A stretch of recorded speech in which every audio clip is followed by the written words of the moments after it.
गुज़िश्ता से पैवस्ता जुमे को जन्नत में ले जाने वाले आमाल का थोड़ा सा नक्शा आपके सामने मैंने खींचा था और उसमें बात यहाँ तक पहुँच चुकी थी कि जिसका इंतकाल तौहीद पर हुआ वो जन्नती, जो इस हाल में मरा कि वो अल्लाह के साथ किसी को शरीक नहीं करता था वो जन्नती, जिसकी ज़बान से मरते वक्त आखिरी जुमला ला इलाहा इल्लल्लाह निकला वो जन्नती, जो बदशगुनी नहीं करते होंगे, बदफाल नहीं लेते होंगे, अपने जिस्म को दगवाते नहीं होंगे, झाड़ फूक नहीं कराते होंगे, अपने रब पर जिनको पूरा तवक्कुल और एतमाद और भरोसा होगा ये जन्नती। अच्छी तरीक़े से जिसने वज़ू बनाया और वज़ू बनाने के बाद दुआ पढ़ी उसके लिए जन्नत के 8 दरवाज़े खोल दिए जाते हैं। मुअज़्ज़िन के अज़ान के कलमात को जिसने हू बहू दोहराया उसके लिए अल्लाह के नबी सल्लल्लाहु अलैहि वसल्लम फरमाते हुल्लत लहू शिफ़ाती यौमुल क़यामा, क़यामत के दिन उसके लिए मेरी शिफ़ात हलाल करार दे दी जाएगी, ये भी जन्नती। इसी सिलसिले को थोड़ा सा आगे बढ़ाता हूँ। नबी अकरम सल्लल्लाहु अलैहि वसल्लम ने हज़रत बिलाल से कहा था, मस्जिद में बैठे हैं और अचानक आपने कहा आईना बिलाल, बिलाल कहाँ है? हज़रत बिलाल ने फरमाया लब्बैक व सअदैक या रसूल अल्लाह, अल्लाह के नबी मैं यहाँ हूँ। नबी अकरम सल्लल्लाहु अलैहि वसल्लम ने कहा है बिलाल, ऐसा कौन सा अमल करते हो कि जब अल्लाह तबारक व तआला ने मुझे जन्नत का दौरा कराया और मुझे जन्नत का दीदार कराया तो मैंने जन्नत के अंदर तुम्हारे जूतों की आवाज़ सुनी। बुखारी शरीफ की हदीस के अल्फाज हैं कि मैंने तुम्हारे जूतों की आवाज़ जन्नत के अंदर सुनी, यानी ये इशारा इस तरफ कि अल्लाह ने मुझे दिखा दिया और बता दिया कि मैं बिलाल को हर हाल में जन्नत देकर रहूँगा। तो ऐसा कौन सा अमल है तुम्हारा? तो हज़रत बिलाल ने कहा अल्लाह के रसूल, जो सब जितना और सहाबा करते हैं उतना ही मैं, मज़ीद तो मेरे पास कोई दूसरा अमल नहीं। तो अल्लाह के नबी सल्लल्लाहु अलैहि वसल्लम ने कहा बिलाल गौर करो, कोई अमल है? हज़रत बिलाल ने कहा कि शायद ये हो कि मैं बिना वज़ू के कभी नहीं रहता, जब भी मेरा वज़ू टूटता है मैं फ़ौरन वज़ू बना लेता हूँ और वज़ू बनाने के बाद जितनी अल्लाह तबारक व तआला मुझे इस्तिताअत देता है मैं नवाफिल का अहतमाम करता हूँ। वज़ू बनाया और वज़ू बनाने के बाद 2 रकात, 4 रकात, 6 रकात, 8 रकात, जितनी मैं पढ़ सकता हूँ, जितनी इस्तिताअत अल्लाह ताला देता मैं पढ़ लेता हूँ, लेकिन 2 रकात से कम तो मैं कभी नहीं पढ़ता। वज़ू बनाता हूँ और 2 रकात पढ़ लेता हूँ। तो नबी अकरम सल्लल्लाहु अलैहि वसल्लम ने कहा बस, ये बुखारी का अल्फाज है, आए बिलाल यही वो अमल है जिसने तुमको जन्नत में पहुंचा दिया। हर वक्त बावुज़ू रहना, तस्बीह, तहलील, तकबीर से अपनी ज़बान को हमेशा तरो ताज़ा रखना, यही एक मोमिन की पहचान है। उठते बैठते, लेटते सोते जागते, ये कलमात बहुत आसान हैं। सुभान अल्लाह, ये जुमला कहने में क्या लगता है? बुखारी शरीफ के हदीस के सफ़हात पलटें, ला इलाहा इल्लल्लाह की मकाम व मर्तबा आपको पता चले। सारी कायनात तराजू के एक पलड़े में रख दी जाए और ला इलाहा इल्लल्लाह को एक तरफ रख दिया जाए तो ला इलाहा इल्लल्लाह का पलड़ा झुक जाएगा। अल्हम्दुलिल्लाह, अल्लाहु अकबर, ला हौला वला कुव्वता इल्ला बिल्लाह, इन जुमलों को पढ़ते रहने में हमारा कुछ नहीं जाता। बुखारी शरीफ की आखिरी हदीस है,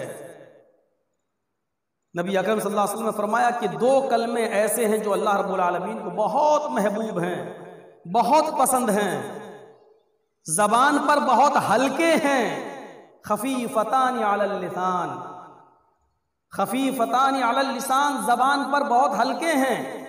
सकीलतान अलल मीज़ान, तराजू पर, फिल मीज़ान, तराजू पर, तराजू पे जब रखे जाएंगे वो कलमात तो बहुत भारी हैं, उनका वजन आमाल के एतबार से बहुत ज्यादा होगा उनका वजन। फिर आपने खुद फरमाया वो क्या है? सुभान अल्लाहि व बिहम्दिही सुभान अल्लाहिल अज़ीम। ये 2 कलमे तराजू के पलड़े पर रखे जाएंगे, भारी, तराजू में भारी हैं, जबान पे हल्के हैं। बावुजू रहिए, वुजू टूटे फौरन वुजू करिए, 2 रकात तहियतुल वुजू पढ़ लीजिए, ये जन्नत में ले जाने वाला अमल है।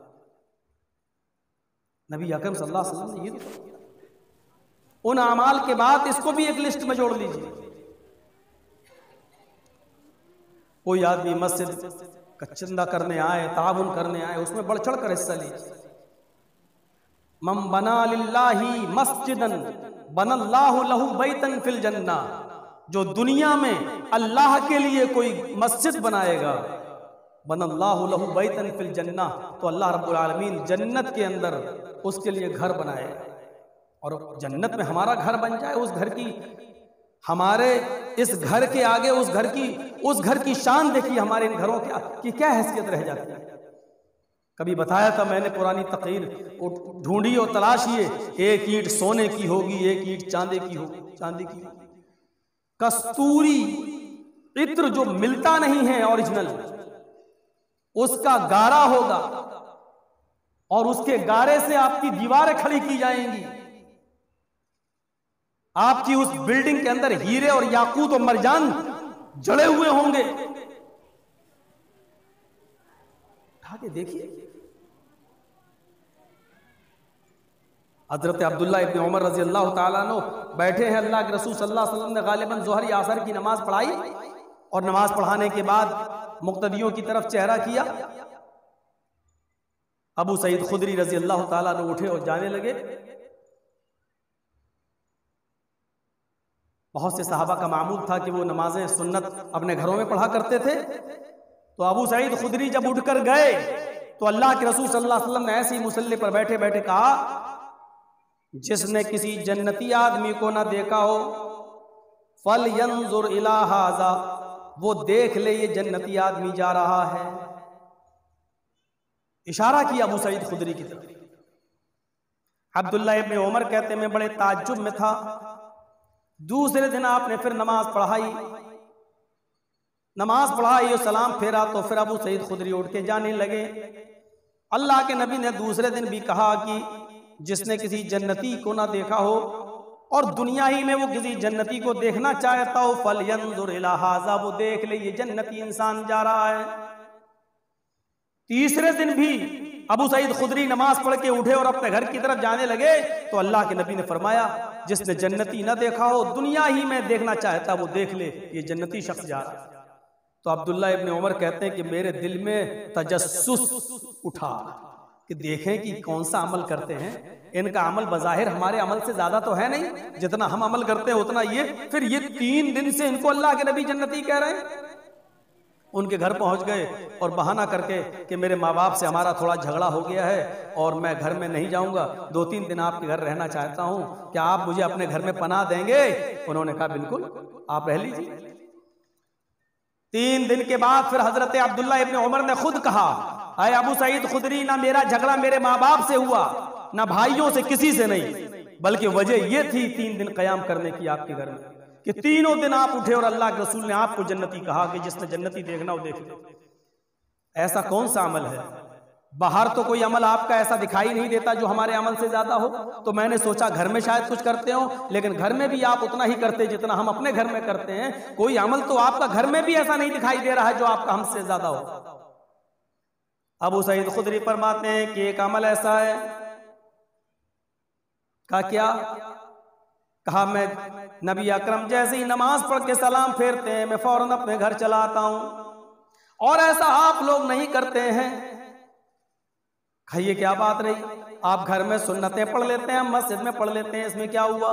फरमाया ये बात नहीं, बात यह है कि मस्जिद में बैठे रहें या थोड़ी देर मस्जिद में बैठकर अगर बाहर की तरफ मैं निकल जाऊं तो फिर लोगों से मुलाकातें करना पड़ेंगी और उन्हीं मुलाकातों में फिर दूसरों की बुराई भी सुनना पड़ेगी और दूसरों की बुराई करना भी पड़ेगी।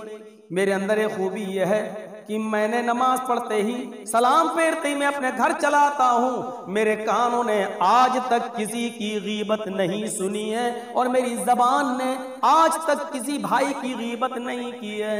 हजरत अब्दुल्ला इब्ने उमर कहते हैं फिर शायद यही वो अमल होगा जिसकी वजह से तुमको अल्लाह के नबी ने जन्नती कहा है। फिर आकर पूछा, अय अल्लाह के रसूल, अबू सईद खुदरी ये कह रहे हैं कि मैं किसी की गीबत नहीं करता और न मेरे कान किसी की गीबत सुनते हैं, मैं किसी की बुराई भी नहीं सुनता और अपनी जबान से किसी की गीबत करता भी नहीं हूँ। अल्लाह के नबी फरमाते हैं हाँ, यही वो अमल है जिसने अबू सईद खुदरी को इस दुनिया ही में जन्नती बना दिया।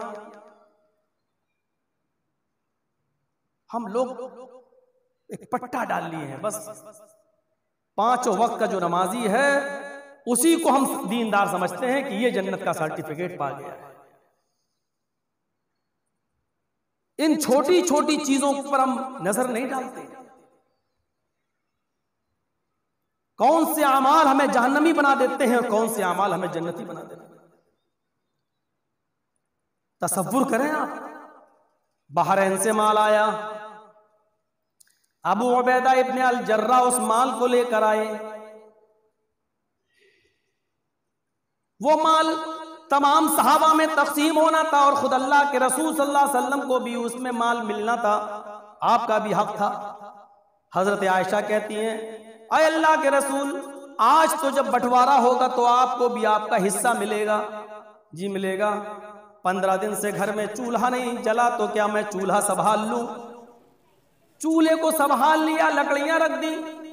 इधर अल्लाह के नबी जब मस्जिद में पहुंचते हैं, मस्जिद नबवी में, तो क्या देखते हैं कि फजर की नमाज में जमात से पहले ही खचाखच मस्जिद भरी हुई है।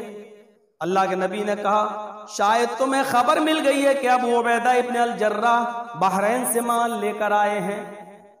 सहाबा मुस्कुरा दिए, हाँ शायद तुम्हें माल की तड़प और माल की मोहब्बत यहाँ खींच कर ले आई है। सहाबा ने जवाब दिया, हाँ। अल्लाह के नबी फरमाते हैं, खुश रहो, तुम्हें खुशखबरी है, माल तुम्हें मिलेगा, जो तुम्हारा हक है वो तुम्हें दिया जाएगा। लेकिन मुझे डर है अपने इंतकाल के बाद, इस बात का नहीं कि मेरे इंतकाल के बाद तुम शिर्क में और बिदातों में मुब्तला हो जाओगे। मुझे डर इस बात का है कि मालो दौलत की मोहब्बत तुम्हें कहीं दीन से दूर न कर दे। मालो दौलत की मोहब्बत कहीं तुम्हें नमाज और रोजे से गाफिल न कर दे। फजर की नमाज में साहबा तो पहले ही मस्जिदों में आ जाया करते थे, लेकिन आज फजर की नमाज से पहले मस्जिद का भर जाना, मालो दौलत की मोहब्बत में सहाबा का मस्जिद को फुल कर देना, नबी अकरम ने खदशा जाहिर किया। ये चीज जो आज मैं देख रहा हूं, मेरे इंतकाल के बाद में आने वाली नस्लों में, मेरी उम्मत में ये जज्बा कितना ज्यादा आ जाएगा। कहीं ऐसा ना हो कि मालो दौलत की मोहब्बत इंसान को गाफिल कर दे, दीन से दूर कर दे। फिर आपने माल तकसीम किया और अपना माल जो आपको मिला 2 थैले भर के, वो आपने भी लिया। लेकर जब आप अपने घर की तरफ बढ़े तो 2 यतीम बच्चे अल्लाह के नबी सल्लल्लाहु अलैहि वसल्लम को मिल गए। एक की उम्र थी 7 साल, एक की उम्र थी 9 साल। एक ने कहा मेरा बाप नहीं, दूसरे ने कहा मेरी माँ नहीं। एक ने कहा मेरे घर में 5 दिन से चूल्हा नहीं जला, दूसरे ने कहा मेरे घर में 7 दिन से चूल्हा नहीं जला। अल्लाह के रसूल ने ये थैला इसको दे दिया, दूसरा थैला दूसरे बच्चे को दे दिया, और उस वक्त तक उनको देखते रहे जब तक कि वो उनकी आंखों से ओझल नहीं हो गए। घर में खाली हाथ निकले थे, खाली हाथ घर में जाते हैं। हजरत आयशा कहती हैं आपका हिस्सा क्या हुआ? पूरी रुदात सुना दी। फरमाया अच्छा किया, आप तो यतीमों की परवरिश करते ही हैं, आप तो यतीमों का ख्याल रखते ही हैं, लेकिन दोनों थैलों में से एक एक मुट्ठी निकाल लेते तो आज मेरे घर का भी चूल्हा जल जाता। तारीखी जुमले जो नबी अकरम सल्लल्लाहु अलैहि वसल्लम ने कहे और जिसको सीरतुन नबी में अल्लामा इब्ने हिशाम ने नकल किया है, सीरतुन नबी में अल्लामा इब्ने हिशाम ने नकल किया है और ज़ादुल मआद में अल्लामा इब्ने क़य्यिम ने नकल किया है कि नबी अकरम सल्लल्लाहु अलैहि वसल्लम ने फरमाया आयशा मेरा दिल हुआ कि एक मुट्ठी इसमें से निकाल लूं, एक मुट्ठी इसमें से, लेकिन यतीमी मैंने देखी है तुमने नहीं। आयशा मैं जब पैदा हुआ तो मेरे बाप इस दुनिया में मौजूद नहीं थे। 6 साल की उम्र में जब मेरी माँ मुझे मेरे बाप की कब्र दिखला रही थी मकाम अब्वा पर, और मेरे बाप की कब्र देखते ही देखते उसकी रूह भी कब्र से उनसुरी से परवास कर गई और उसी जगह पर मेरी माँ का इंतकाल हो गया। 6 साल की उम्र में मैंने अपनी माँ को भी खो दिया। 8 साल की मेरी उम्र हुई तो मेरे दादा भी मुझे छोड़ के इस दुनिया से चल बसे। आयशा, यतीमी का जो दर्द मैंने झेला है और जो मुझे मिला है वो तुम्हें नहीं मिला, इसलिए मैंने सोचा कि एक मुट्ठी निकाल लूं, लेकिन यतीमी का ख्याल जब आया यतीमों पर क्या गुजरती है तो मुझे एक मुट्ठी भी निकालना फिर मेरे दिल ने गवारा नहीं किया। मैंने पूरा पूरा उनको दे दिया है। आयशा, ये चीज मुझ पे नहीं देखी गई। इमाम बुखारी नकल करते हैं नबी अकरम सल्लल्लाहु अलैहि वसल्लम फिर ज़ोहर में या असर में मस्जिद के अंदर आते हैं और मस्जिद के अंदर आने के बाद उन 2 बच्चों का मंजर तो आपके सामने पहले ही से था, लेकिन ज़ोहर में या असर में जब मस्जिद के अंदर दाखिल हुए तो आपने ज़ोहर के बाद या असर के बाद जो खुतबा दिया मुख्तसर, उसमें अल्फाज ये थे, लोगो अना वकाफिलुल यतीमी फिल जन्नती कहातैन, मैं और यतीमों के सर पे हाथ रखने वाला, मैं और यतीम की परवरिश करने वाला, ये दोनों जन्नत में ऐसे रहेंगे जैसे ये दोनों उंगली आपस में मिली हुई हैं। यहां तो देखते हैं कि बाप है नहीं, मां भी बीमार है, मजबूर है, जमीन का एक टुकड़ा है इसका ये बेचेगा वरना अपनी मां का इलाज नहीं करा पाएगा। तो जैसे कुत्तों की नजर हड्डी पर होती है उसी तरीके से हमारी नजर भी होती है कि अब इसकी मजबूरी का फायदा उठाएं और 2 लाख वाली जमीन 1.5 लाख में लें, उसकी कीमत 2 लाख है लेकिन 1 लाख में लें। ये मजबूर है, मजबूरी में देगा। उस वक्त हमारे दिल में ये जज्बा नहीं आता, इसकी माँ बीमार है, 2 लाख के बजाय 2.5 लाख बेचारे को दे दें ताकि वो अपनी माँ का जरा अच्छी तरीके से इलाज करा ले। ये जज्बा हमारे अंदर नहीं होता। यतीमों की किफालत में, यतीमों का हक मारने में, उसकी मजबूरी का फायदा उठाकर उसकी 2 लाख की जमीन को 1 लाख में, 50,000 में लेने वाले भी शामिल हैं। चाहे कितना रजामंद हो 2 लाख की जमीन को 1 लाख में देने वाला, लेकिन आप देख रहे हैं, आप जानते हैं कि इसकी कीमत 2 लाख है और आसानी से बिक जाएगी, लेकिन मजबूरी में आप उसको 1-1.5 लाख दे रहे हैं तो आप भी यतीम का हक मार रहे हैं, आप भी मजबूरी का फायदा उठा रहे हैं और आप जन्नत के मुस्तहिक नहीं है। बहुत ही मौजरत के साथ हम ये जुमले आपके सामने बोल रहे हैं, हमें समझना होगा। साहब रजामंदी तो थी, काजी शुरैह एक घोड़ा खरीद रहे हैं, पूछा कितने का है, उसने कहा 400 दिरहम का। काजी शुरैह ने कहा पैसे तो ज्यादा बता रहे हो, लाओ जरा चला कर देखें इसको। उसने दे दिया, घोड़े पे बैठे चला के आए, कहने लगे नहीं तुम्हारा घोड़ा 400 दिरहम का नहीं बल्कि 500 दिरहम का है। घोड़ा बेचने वाले ने कहा देखिए साहब मेरी तरफ से 400 दिरहम है, अगर आपको 500 का लग रहा है तो आप दे दीजिए। उन्होंने कहा रुको मैं एक दफे और चला कर देखता हूं। एक बार और चलाया, दोबारा जब आए कहा नहीं तुम्हारा घोड़ा 500 से भी ऊपर का है, 600 दिरहम का है। उसने कहा मेरी तरफ से 400 है, आप 600 देना चाहे तो ये आपकी मर्जी। उन्होंने फिर चलाया और ऐसा करते करते 800 दिरहम पर पहुंच गया और फिर उन्होंने उस घोड़े की कीमत 800 दिरहम दी। हजरत अली ने ऐसे लोगों को काजी बनाया था कि ये लोग सही फैसले करेंगे, जिन्होंने अपनी जात के साथ समझौता नहीं किया ये लोग अवाम के साथ भी समझौता नहीं करेंगे और सही फैसला करेंगे।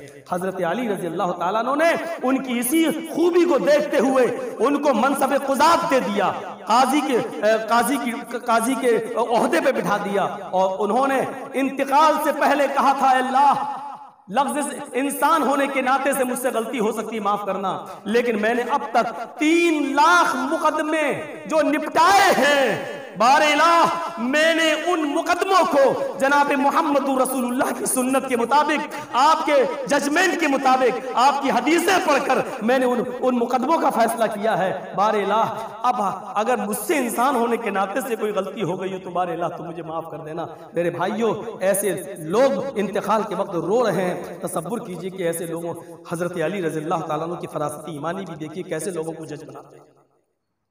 यहां तो पंचायत में भी हम उनको बिठाते हैं जो मेरे फेवर की बात करें, और अगर मालूम हो जाए कि यह आदमी मेरे खिलाफ जाएगा तो उसको हम नहीं उसकी बात हम उसको रखेंगे ही नहीं पंचायत में।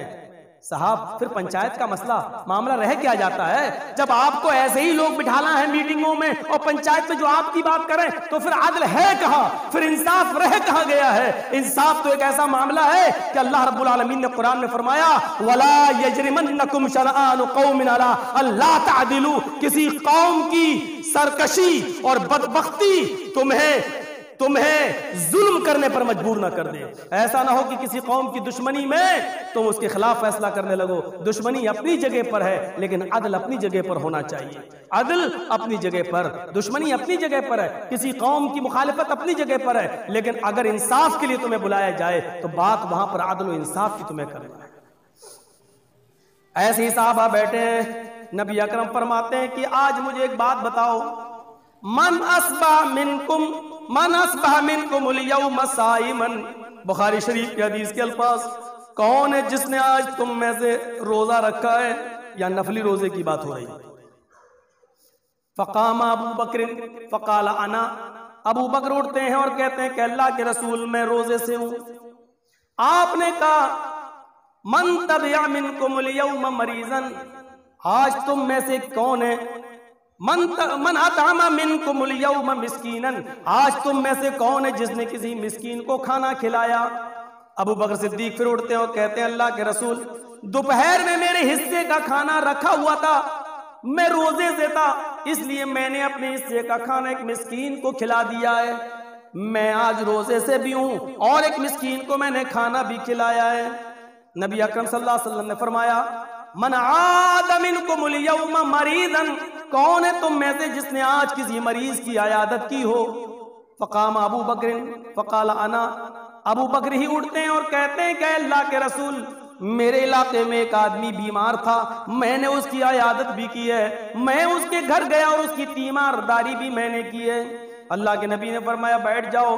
कौन है तुम में से मन तबिया मिनकुम अल-यौम जनाज़तन, कौन है तुम में से जो आज किसी के जनाजे में शरीक हुआ हो, घर से लेकर जनाजे तक और जनाजे से लेकर कब्रिस्तान तक उसकी मिट्टी में शामिल रहा हो?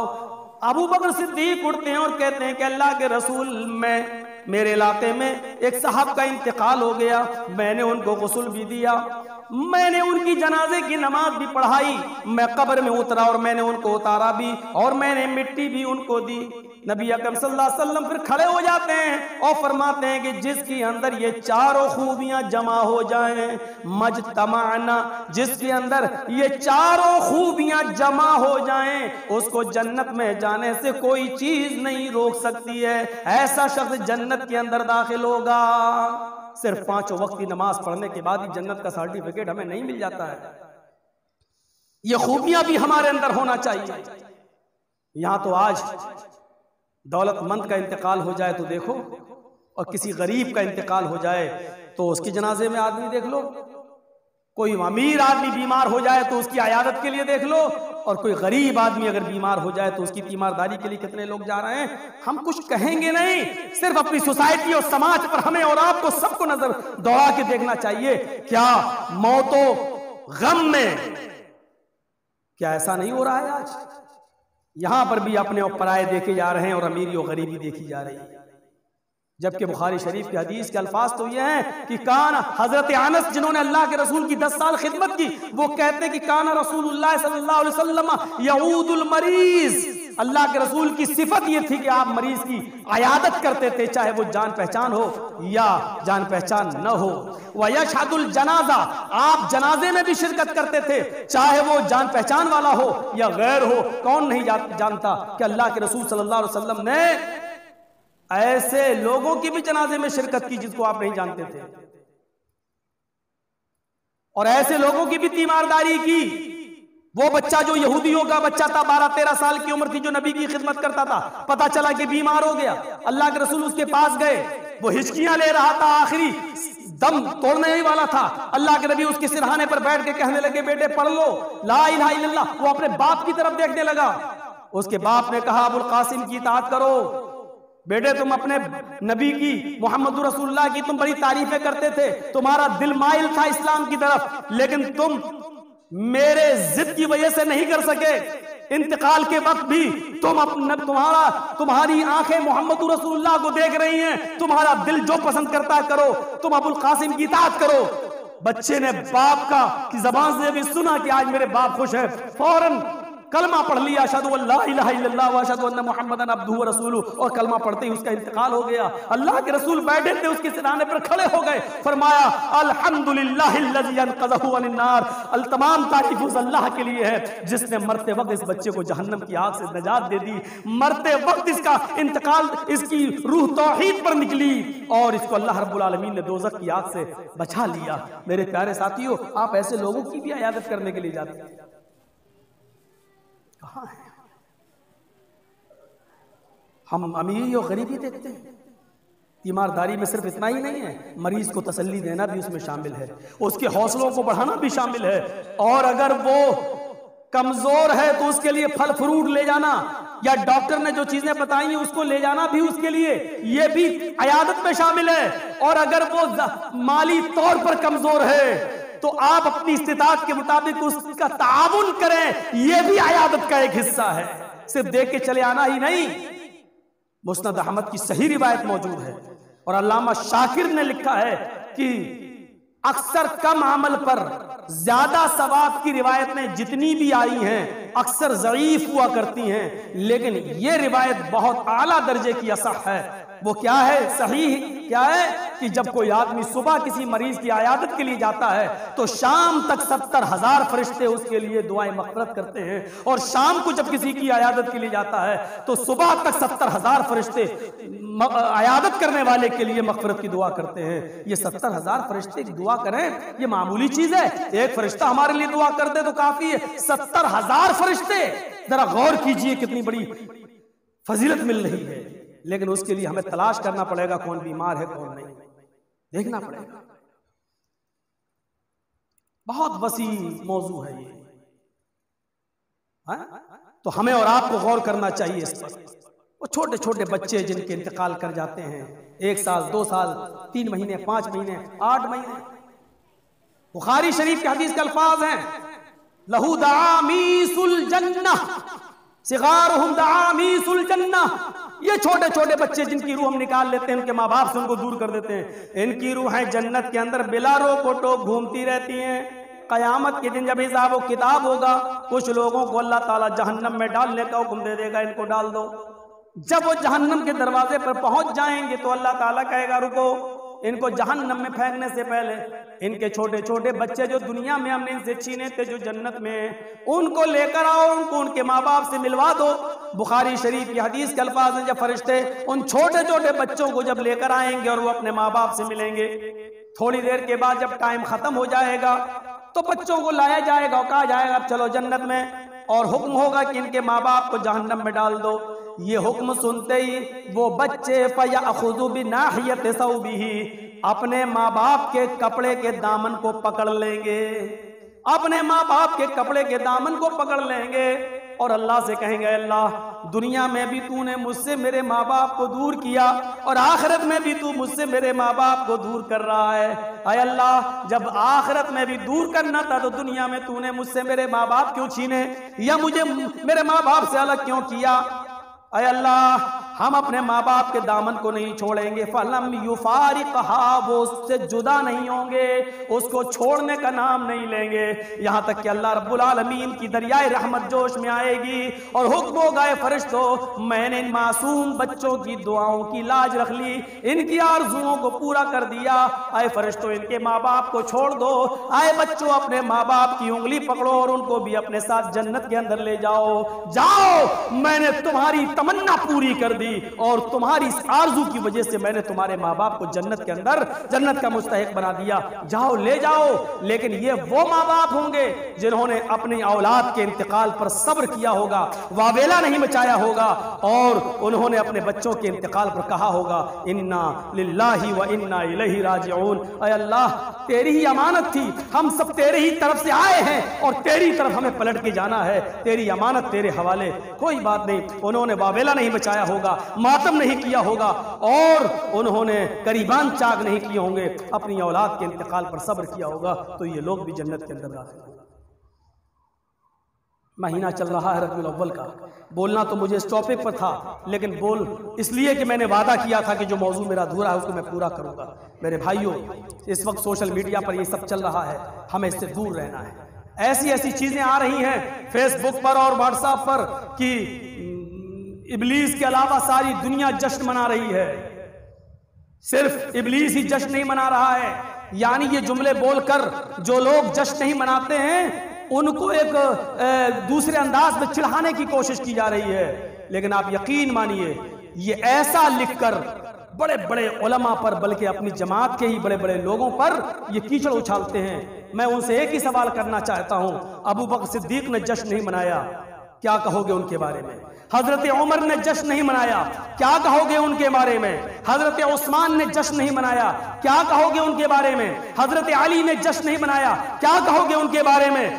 हजरत उमर इब्न अब्दुल अजीज ने जश्न नहीं मनाया, क्या कहोगे उनके बारे में? मुझे बताओ, हजरत हसन ने जश्न नहीं मनाया, क्या कहोगे उनके बारे में? हजरत हुसैन ने जश्न नहीं मनाया, क्या कहोगे उनके बारे में? मुझे बताओ, तुम किसी इमाम के अगर मुकल्लिद हो तो बताओ, अबू हनीफा रहमतुल्लाह अलैह ने जश्न नहीं मनाया, क्या कहोगे उनके बारे में? हजरत इमाम शाफी रहमतुल्लाह अलैह ने जश्न नहीं मनाया, क्या कहोगे उनके बारे में? इमाम मालिक ने जश्न नहीं मनाया, क्या कहोगे उनके बारे में? इमाम अहमद इब्न हंबल ने जश्न नहीं मनाया, क्या कहोगे उनके बारे में? और इससे बढ़कर पीराने पीर शेख अब्दुल कादिर जिलानी बगदादी रहमतुल्लाह अलैह ने जश्न नहीं मनाया, क्या कहोगे उनके बारे में? अली हजवेरी ने जश्न नहीं मनाया, बाबा फरीद ने जश्न नहीं मनाया, निजामुद्दीन औलिया रहमतुल्लाह अलैह ने जश्न नहीं मनाया। मेरे भाइयों, क्या कहोगे इनके बारे में? कहते हो इब्लीस के अलावा सारी दुनिया जश्न मना रही है, सिर्फ इब्लीस नहीं मना रहा है, इन लोगों ने जश्न नहीं मनाया है। तुम्हारे ये अल्फाज इन बड़ी बड़ी हस्तियों के ऊपर भी गुजर रहे हैं और उनके ऊपर भी तुम्हारे जहरीले जुमलों से ये बुजुर्ग हस्तियां भी नहीं बच रही हैं। जरा संभल के बोलो कि तुम बोल क्या रहे हो सोशल मीडिया पर और तुम क्या निकाल रहे हो। मेरे भाइयों, हकीकत यह है कि पैदाइश पर जश्न अबू लहब ने मनाया था। आप देख लीजिए, अल्लाह के रसूल जब पैदा हुए और अपनी मां आमिना के पेट से जब बाहर आए तो सबसे ज्यादा खुशी अबू लहब को हुई थी। अबू लहब को जिस लौंडी ने यह खुशखबरी सुनाई थी, अबू लहब ने जब सुना कि आज भतीजा पैदा हुआ है अब्दुल्ला के घर में मोहम्मद, उसने जो नई चादर ओढ़े हुए था उसने वो कमीज या चादर उतार कर लौंडी को दे दी, लो, और मारे खुशी में अपनी लौंडी को आजाद कर दिया। तूने आज मुझे इतनी बड़ी खुशखबरी सुनाई है कि आज मैं तुझे दिल से आजाद कर रहा हूं, जा। ये इनाम दिया था। तो खुशी किसको हुई थी जश्न की? अबू लहब को। और ईमानदारी के साथ बनाइए, बताइए, अगर हम सोशल मीडिया पर इतना लिख दें कि मोहम्मद रसूलुल्लाह की पैदाइश पर सबसे ज्यादा खुशी अबू लहब को हुई, तो फिर क्या होगा? नतीजा क्या निकलेगा? आप क्या कहेंगे? लो, हम सबको जो जश्न मना रहा है सबको अबू लहबी बना दिया, अबू लहब की नस्ल से जोड़ दिया, आप हमें इब्लीस की नस्ल से जोड़ रहे हैं। जरा सोचो तो कि तुम कर क्या रहे हो, तुम लिख क्या रहे हो। मेरे भाइयों, अल्लाह रब्बुल आलमीन जश्न में भी, नबी अकरम की विलादत की खुशी में भी और नबी अकरम सल्लल्लाहु अलैहि वसल्लम की पूरी जिंदगी की जो सुन्नत हमारे सामने उस पर भी हम सबको कुरान और हदीस पर अमल करने की तौफीक अता फरमाए। मेरे भाइयों, जन्नत में जाने वाले अमाल का एक मुख्तसर सा नमूना हमने आपके सामने पेश किया है। अल्लाह ताला से हम दुआ करते हैं कि बारे अल्लाह हमें जन्नत में ले जाने वाले जो अमाल हैं उस पर चलना हमारे लिए उन रास्तों को आसान बना दे ताकि हम बड़ी आसानी के साथ उन रास्तों पर चल सकें। अल्लाह रब्बुल आलमीन से दुआ है कि बारे अल्लाह जब तक तो हमें जिंदा रख, इस्लाम पर जिंदा रखना, और जब हमारा खात्मा हो तो ईमान पर हमारा खात्मा फरमाना। वमा अलैना इल्लल बलागुल मुबीन व आखिरु दावाना अनिल हम्दुलिल्लाहि रब्बिल आलमीन।